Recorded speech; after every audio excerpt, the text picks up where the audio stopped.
babu 6 darsu ɗin mo daali on azzawjani no yewta en fi haqqe needi ko woni hakkunde ɓe jombidirɓe ɗiɗo moodi e ɓeyngu ha awa onon ɓe resindirɓe kadi jente moƴƴa. Almuslimu julɗo ya'tarifu o ɓirritoto o rekonisa bil adabi sabu neediji almutabadalati waɗeteɗi bayna zawji wa zawjati hakkunde gorko e ɓeyngu mum. waya ɗum huququ ko haqqeji kullun minhuma mo tawata goto kala e maɓɓe ala sahibihi hino waɗɗi ɗum e hoore ɗimmo makko o. wa dhalika ɗum li qawli ta'ala ko sabu daalol Allah ka o daali wala hunna no wodani rewɓe ɓen mithlul ladhi sifa nden hunde ala hinna fawinde ɓe kala ko gorko duwama waɗande mo duwa waɗande modi makko bil ma'ruf har kadi kono moƴƴiɗi avec plaisir. wali rijal no wodani worɓe ɓen alayhinna e dow ɓeyguli maɓɓe ɗin non darajatun ɓurdal worɓe ɓen laami rewɓe ɓen. fa hadihi l ayatu oɗo aya alkarimatu tedduɗo qad athbatatu gomɗi o tabintinani li kullin kala min azawjain e residirɓe ɓen ɗiɗo huquqan haqqeji ala sahibi e dow ɗimmo mum on. wa khassati rajuli kono kanko aya o hertinani worɓe ɓen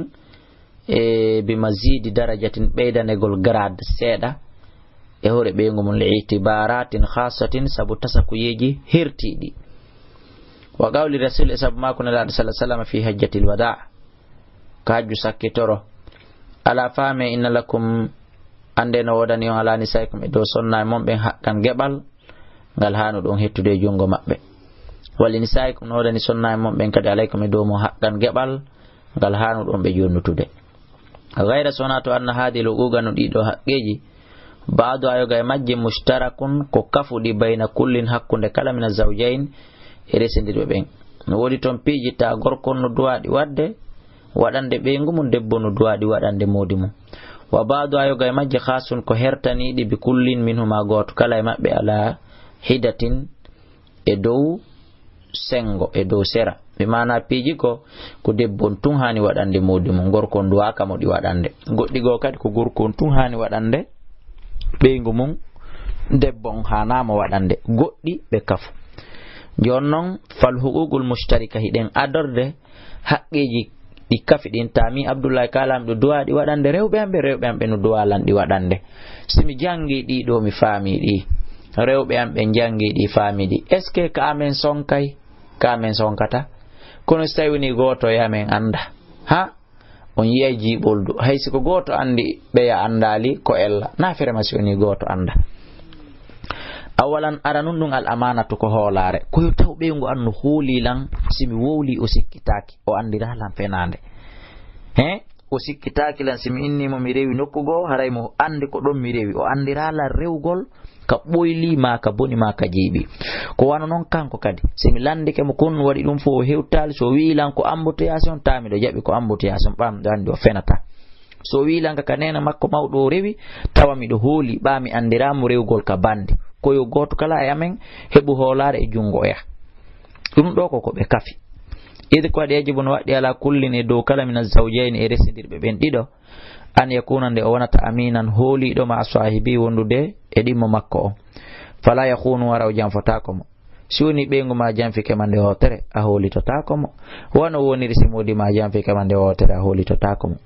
fi qalilin hara o janfaki mo e ka fanɗi wala kasirin wona e ka ɗuuɗi. idi zawjani ko waɗi jombindirɓe ɓen ɗiɗo ashbahu hiɓe ɓuri nandude be sharikayni e kafuɓe jawdi ɗiɗo hiɓe nanditiri noon. fala budda feere wala min tawaffuril amana e timmugol hoolare nden e wannusu e laaɓal reedu wassiɗigi e gongugol wal ikhlasi e laɓɓingol anniye on baynahuma hakkunde maɓɓe fi kulli shanin e kala fiyake min shu'uni hayati ma e fiyakuji gurna maɓɓe kamɓe ɗiɗo al khasati hertiɗan ɗan wal ammati e huɓutuɗan ɗan. saniyan ɗin mum ɗum e almawaddatu ko giggol war rahmatu e yurmede goto kala no hani yiɗude oya yurmemo ananamo mapanomo be haytho yahmilu nokku ka o ronditoto kullun minhuma goto kala e maɓɓe li sahibihi fi ɗimmo mum on akbara qadrin min al muwadda tonintaga bimana goto kala yiɗa oya ko wiyete kon tonintaga ko ɗon akbara qadrin ko ɓuri mawnude e kattan de makko de minal mawaddati immorde giggol al khalisati hertingol warrahmati yurmende ashamilati moftunde yatabadalaniha ɗiɓe funsata ɗiɓe vidata baynoma hakkunde maɓɓe tilatal haya e nder jutugol gurna maɓɓe ɗen fof misdaqan ka gongingol li qawli ta'ala wa min ayatina ya mandeji makko ɗin kanko Allah an khalaqakum de tawata o tagani on min anfusikum azwajan litaskunu ilayha fi yon deeƴu e maɓɓe wa ja'ala wadi baynakum hakkunde mon e maɓɓe mawaddatan wa rahma giggol e yurmede taqiqan ka gongingol li qawli rasul mako nelaɗo alayhi salatu wassalam man la yarham la yurham kala mo yurmetake yimɓe ɓen Allah kadi yurmetake mo salisan athikatu hoolare almutabadalatu funsotonde baynahuma hakkunde maɓɓe ara kala e maɓɓe hino yurmini oya hooli oya bihaythu yakun nukalatu kullun goto kala minhuma e maɓɓe ko ɗum woni wathiqan ko hooli ɗum fil akhari oya wala yukhamiruhu tata o jamfotako mo o sikkitotako mo adna shakkin ko ɓuri fanɗude e sikke taw o sikkitotako mo fewi ko oya wimo wo ko ɗum on faami fi sidqihi e gongol makko ngol wa nusihi e laaɓareedo makko ngal wa ikhlasihi lahu e laaɓangol mo ngol wa dhalika ɗum noon li qawli taala innamal mu'minuna ikhwa wa qawli rasuli sabu mako ne laaɗo sallallahu alaihi wasallam la yu'minu ahadukum goɗɗo e mo gomɗinta hatta yuhibba li akhihi ha yiɗana musidɗo makko ma yuhibbu li nafsi warrabitatu ko humindir noon warrabitatu e humondirgol noon azzawjiyya resindirɓe ɓen ɗiɗo la tazidu ukhuwa ɗum ɓeydaki e nene goto ukhuwatal iman e nene goto yagal ngal ka gomɗingol illa tawthiqan warrabitatu zawjiyya ko haɓɓidirta kon hakkunde resindirɓe ɓen la tazidu ɗum ɓeydaki ukhuwatal iman e nene goto yagal ngal ka gomɗinal illa tawsiqan siona holodirgol wa tawkidan e teddingol tentingol wa taqwiyan e tiɗingol wa bidhalika ɗum non mbi cuuyi ko sabu su'ugol faama kullun goto kala min azawjayn e resindirɓe ɓen ɗiɗo koni yo annahu kanko huwa aynul akhari ko kanko tigi tigi woni oya wa dhatuhu ko kanko tigi tigi woni oya wa kayfa la yathiqul insana ko honno woniri neɗɗo on hoolotako fi nafsi e hoore makko wala yansahu laha o laaɓanta hoore makko reedu aw kayfa yaghshul mar'u ma ko honno neɗɗo jamforta nafsahu hoore makko wa yahdawaha o hoda hoore makko o wawata ka awa ko honno kadi goɗɗo jamforta moodi mum hoda moodi mum ma ko honno goɗɗo jamforta ɓeygu mum ma hoda ɓeygu mum ko gotum raabi anna e ɓunɗum al adabul amma needi huɓutudi goto kala ne ano oya ko hattiket min rifqin immorde min rifqin fil muamala e newagol ka gollidal wa talaqati wajhin e ka hentagol yeeso hara nayo goto kala lappan oya bar manana debbo noyna min si ɓe lappanilam bar min kadi mi lappanay ɓe hotel na o debbo ɗaɓɓa e wa karami gawlin e ka teddugol konngol goto kala wolana oya konngol labangol teddugol wa taqdirin e ka mawningol wahtiramin e ka teddingol wayal mu'ashira ko ɗum wiyete wurodal bil ma'rufi no moƴƴiri allati ngal wurodal amara Allah be ngal Allah yamiri ɗum fi gawli ta'ala wa ashiruna wuride e maɓɓe bil ma'ruf wayal istisa'u ko ɗum woni laɓɓingol huɓintina bil khayri moƴƴere nden alladi nden amara bihi rasulu nde nelaɗo Allah yamiri al azim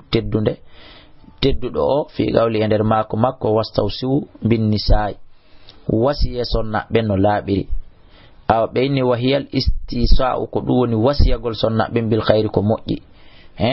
ka nelaɗo maki ɗon wastawsiu bin nisa'i wasiye sonnaɓe ko fanda wuride maɓɓe khayra no moƴƴiri faadi ɗum ɗo jumlatun ko dental min al adabi muɓodiral immorde e nediji al mushtarikati kafuɗi bayna zawjain hakkunde ɓe resindirɓe ɗiɗo allati ɗin nediji yanbahi ɗi tawata no ani hino hani an yatabadalaha nde ɓe funsata ɗi bayna makkonde maɓɓe amalan ka gollitirgol bil mithaqil ghalis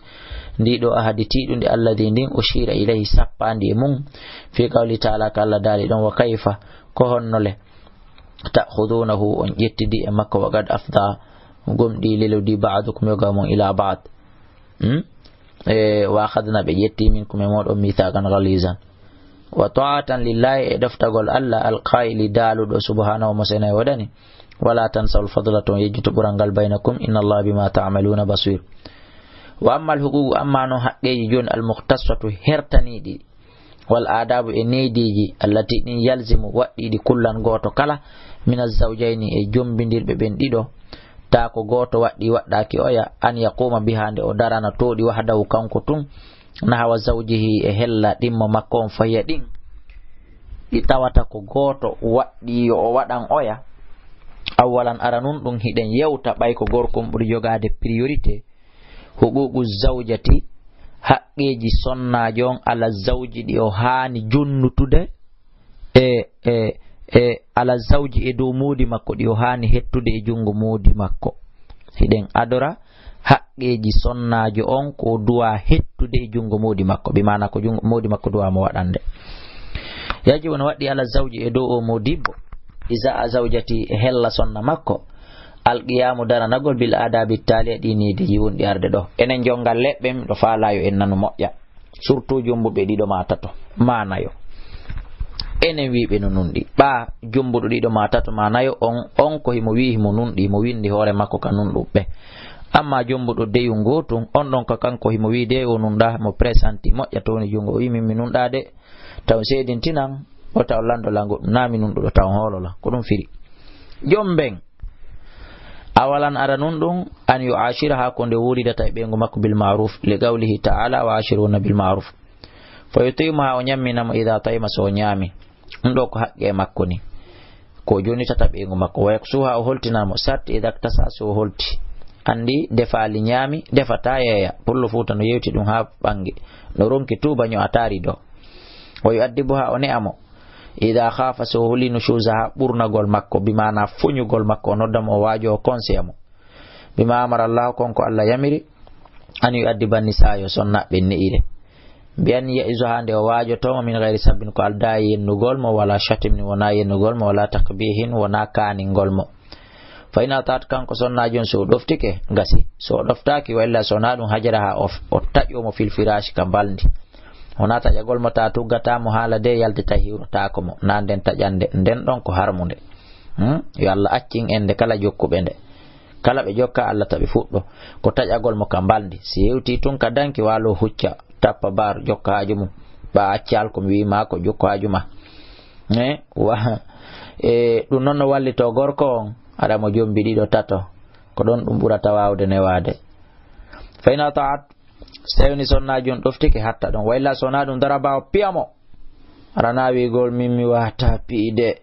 sim towni junga angongo ɗatay ɓandu am fo mayay gorko doleri noon on hokketake ɓeygu piyamo tawa noon pikkal ngal nano faliraɗa ma no wawirɗa gogo fi gayril waji hara o tusali yeso ngon o bantaki mo sawru ndun hewtali yeso ngon darban piggal kadi o gayra mo barrihin hara wona o ñingal hara o helata o huɓata o barmata feƴƴata kadi sawru sappo andi ko piggal pour la forme tun kono noon ngal ɗon si hewti ɗon koyo ngal piyede fala yusilu daman tawa ngal ilinta ƴiƴan wala yashinu jarihatan ngal oñata teral aw yu'attilu ma ngal ɓolɗina amala aduwin e golle teral wo min al ada immorde e tere ɗen an adai wazifatihi e gayi tottugol golle maggal tawa piggal ngal bonnanta teral hunde gollugol golle maggal ko ngal wowi ko ɗum woni a wara telal ngal ligo helali huɓali li gawli ta'ala wallati ɓen sonnaɓe takhafuna ɓe hulɗum nushuza hunna foñugol maɓɓe e ko ɗum woni bimana ɓe anduɗon iway woni e ɗoftagol on fayso hunna waaje ɓe wahjuru hunna taƴuɗon ɓe fil madaji wa adribu hunna fa in ata'anakum fala tabghu alayhinna sabila wa li qawli rasuli alayhi salatu wassalam lilladhi wonande o qala lahu innannoɗomo ma haqqa zawjati ahadina alayh kon ɗum fawi haqqe goɗɗo e haqqe ɓeygu amen e dow goɗɗo e amen fagalani laɗo jaabi an tutiyama ko nde ñammintamo sarti ida ta'imta wa taksuha holtinamo in iktasayta sa holti wala tadribil wajha hara piyali كيس ولا تكبر كان نالي ولا تاجر هرا تجاكم إلا في البيت سونا كسود دونك كدانك فاندا كسالون on yewtay fijo lawlu mako makko an ko nelado alla fame wa haqqun haqqe mabbe on alaykum e domon an tusinu ilayhinna ko de mobbeto dan e mabbe fi kiswatihinna ka holtingolbe wa ta'amina ka nyammingolbe wa gawli alayhi salam la yafruku mu'minun gomdin do serata mu'minatu la yafruku mu'minun gomdin do accitata mu'minatun gomdin do debbo ay la yabghiduha o monanta ko mo legoy na accutugol cergal ko fanda la yafruku mu'minun mu'mina gomdin do gorko monanta ko gomdin do debbo ay la yabghidu atikkantamo in kariha minha stayni o anyiri mo hulkan ngungi ko do radiya akhara yo weltor mo ngungi ko bengu mako boni o boyli wo no wodi pi hun ton kun o ma aransirde awa weltora mo sabu kondo sani an di munno ayu alli ma daruriya nde o andin tama daruriya ko jidi min umuri dini afi ko jidina di hono ko jangete ka tayya ka sujudu ka ruku no longal lo torte no jiwlirte o andina mo ay so wata bete jangugol ha wona muftiya jabotodo lande o andina mo daruriji di bimana piji tawdi fere ala be andi di in kanat si olatke la ta'lamu dhalika wa anda dum aw ya adana laha ma o yana namo awasi o wata kanko gorkon anta hadura o yana namo yo yaw o tawaye majalisal ilmi ka majlisiji jande litata'allama dhalika fi yo jangu dum wanda idi ko di hajato haaju makko on lislahi diniha ko fi moƴƴingol dina makko kan wa taskiyati ruhiha e laɓɓingol ruhu makko laysat ɗum wonali aqalla min hajatiha ko jeeya ɗum e ɓurɗum fanɗude haajuji makko ni ila ta'ami faade nyamugol wa sharabi e yarugol alwadibi ko waɗɗi badluhuma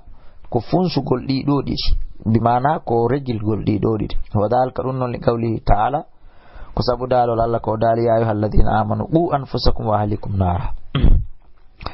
wal mar'atu sonnajo min al ahli ko jeado be ngure nden wa wiqayatu ha dandugol mo inanaɗi morde yitenge bil iman ko sabu gomɗinal wal amali salih e golle moƴƴe wal amalu salih golle moƴƴe non la budda law fere o ala nade nal ilmi di heɓugol gandal taw wal marifati andugol hatta yumkina ha fiyo new ada uhu tottugol golle ɗen wal qiyamu be e daranal golde alal wajhil matlub e dow on alhaali ɗaɓɓaɗo shar'an ka sharia waɗi gawli sallallahu alaihi wasallam ala wastawsu bin nisa he faame wuride ɓe sonnaɓe khayran no moƴƴiri fa innama hunna ande ɓe awanu ko ɓe nangaɓe asiratun ko ɓe nangaɓe ko ɓe jogaɓe inda kom e jungo mo wa min al istisa'i no jeeya e wurudugol e wasiyagol biha sonnajo khayran ko moƴƴi an ta'lama nde o andata ma tuslihu bihi konko moƴƴinantamo dina ha dina makko kan eɓe waɗi ɗo ma'a ko ma sellata ko ma on tun sellatara ayno o wattaka wanto addaba e nde o ne'ete bima yakfulu laha konko wawata mo yonande al istiqama e ñiɓugol wa salaha sha'ani e moƴƴugol fiyake ɗe salisan tataɓum ɗum an yalzimaha ko nde o fawata sonnajo mbi ta'limil islam andugol islam wa adabihi enediji islam wan ya'khudaha ende o jogitotomo bidhalika e ɗum ɗo akhdan jogitande fi man'iha e haɗugol mo sakkomo an tusfira nde o yaltinta ɓandu makko non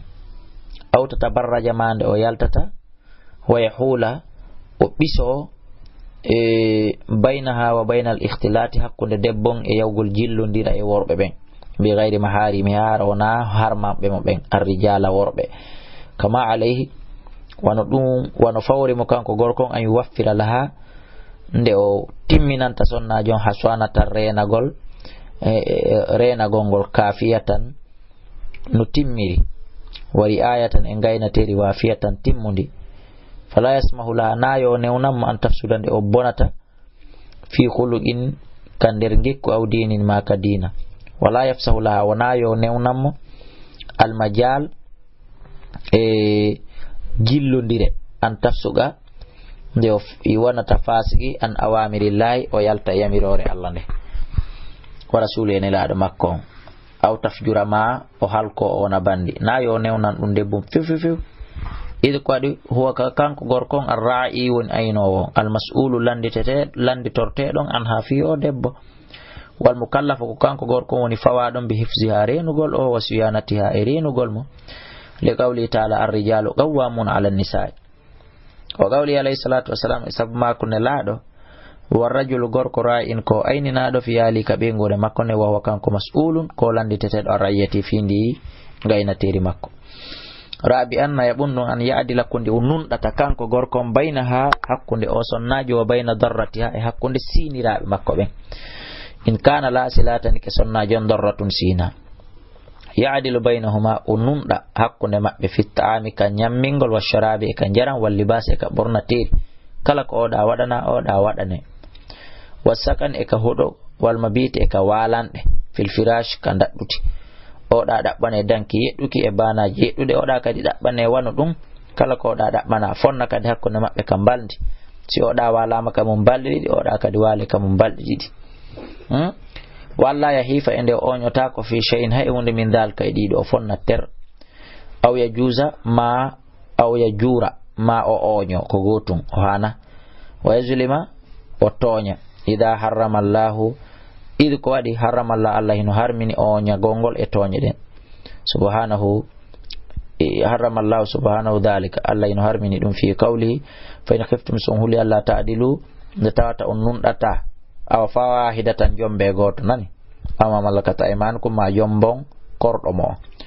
wa rasul alayhi afdalus salati wassalam waswa bihinna o wasike fi ɓe sonnaɓe alkhayra moƴƴere fa qala o maki khayrukum ko ɓuri moƴƴude mon khayrukum ko on ɓurɗo moƴƴude mon li ahli ka ɓeygure mo kala mo ɓeygure mon nden fottani ko on ɓuri moƴƴude yo on andude haray ko on ɓuri moƴƴude wana khayrukum li ahli min noon ko min ɓuri on moƴƴude ka ɓeygure am khamisan jabun ɗum Allah yufshiya konde o sakitata sirra gundoji makko ɗin wa Allah yadhkura ende o jantota ko ayban fiha aybeji kone makko no wodi e worɓe go si ɓe weddodi e goreɓe maɓɓe ɓen maaɗi ɓeyguli maɓɓe ɗa ɓe sifoto ye on ɓeygu an si mi weddodi ka danki ko o waɗana ilan ɗum o waɗana ilan ɗum ko ni o waɗirtalan ko ni o waɗirtalan no mi al sifa on sonnajo on ko ni wayiri ma ƴe o saliranotolan ni ko ni o salirantolan ko ni o salorantalan mi yaali ɗum wowlettake idi ko waɗi huwal aminu alayha kanko gorko woni hoolaɗo e hoore debbo on wal matalibu ɗaɓɓiraɗo kadi biri ayati ha aynugol mo si kanko aynowomo on noon o yeebimo wa dawdi an ha e defandugol mo li gawli sallah sallam inna min sharri nas ande ko ɓuri bonde yimɓe ɓe indallahi ka Allah manzilatan place yawmal qiyama arrajulu ko gorko yufdi walodowo ila imrati faade sonnajo makko on wa tufdi ilayhi on sonnajo kadi waloda e makko bimana ɓe weddoda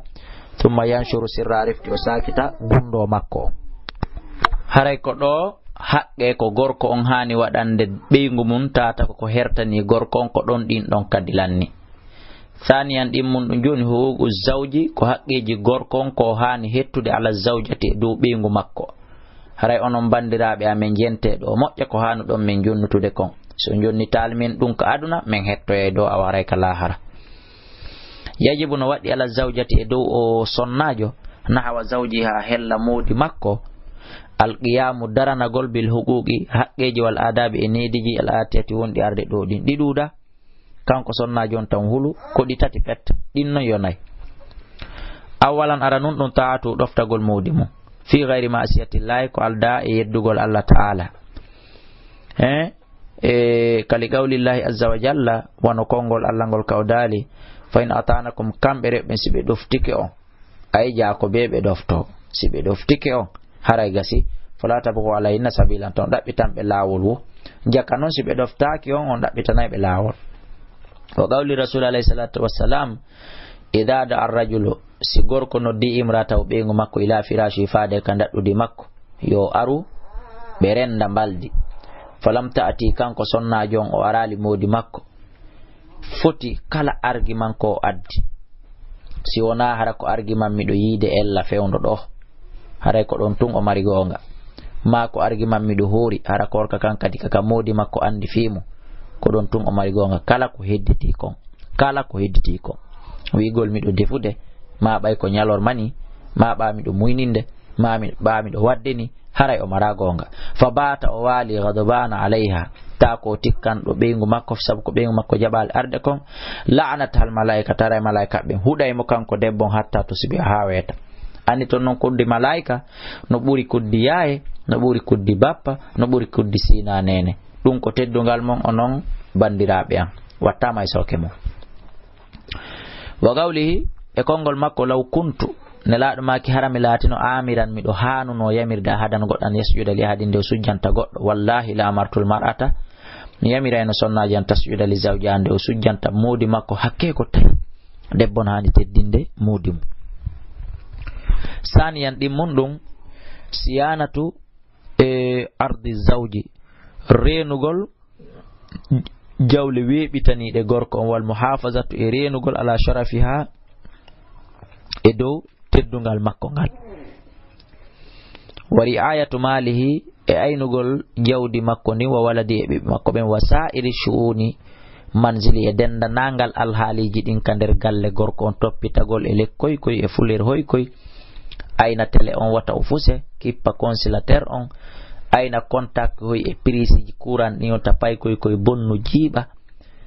ayna ngerungu moƴƴintino tande nden o kippo e lotugol hurgol ngon e weƴƴutugol dankiken kippa wota coñci gorko on tuunu tawa o faalete ɓornade hara no tuuni ala ko ɓornu ko ɗum ɗo fap o kippa ɗum li gawli ta'ala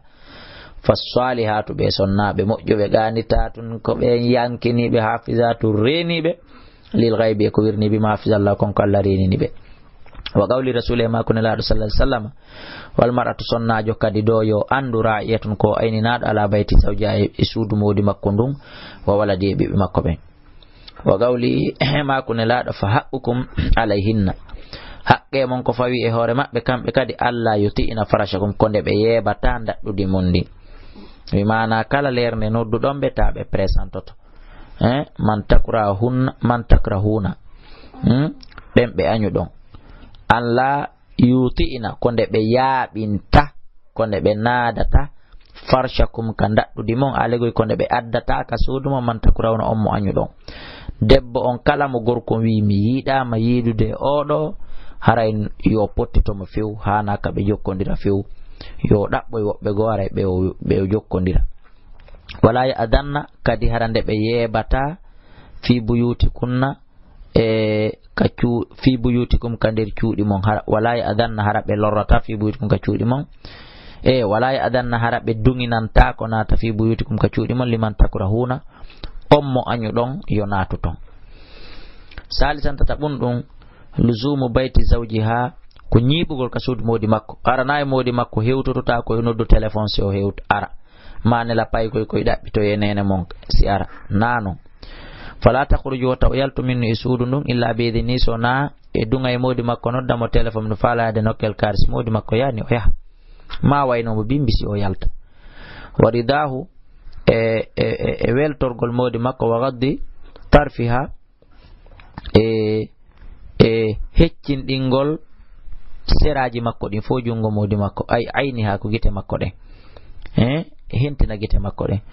wa khafti sawti ha e joltingol hito makko ngon takko modi makko wa kaffi yadiha e surugol jungo makko ngon ko debbon ani suwi kala bone piigol modi mum serugol modi mum wujjugol modi mum jogito jungo makko ngon e ɗiɗo fof walisani ha e ɗengal makko ngal ani no togi ga e wolgol bil fahash ko boni wal badai konguɗi jasuɗi ko jogito ɗengal makko ngal ɗum e jungo modi makko asa'at ko tata waway lorrude ila walidayhi faade e jibinɓe mo ɓen asa'at ko tawata mettay ila walidayhi faade e jibinɓe mo ɓen aw aqaribi ma ɗum ɓattodira e makko ɓen wa dhalika ɗum ɗo li qawli ta'ala ko sabu daalol Allah waqarna onon sonnaɓe ñiiɓe tabite fi buyutikunna ka cuuɗi mo'o yondinoron kala ko modi mon heɓi addani on wala tabarrajina tan yaltu tabarrujal jahiliyatil ula yaltanne majjiyanko aranere wa qawli subhanahu fala takhda'na wa ta'un jultin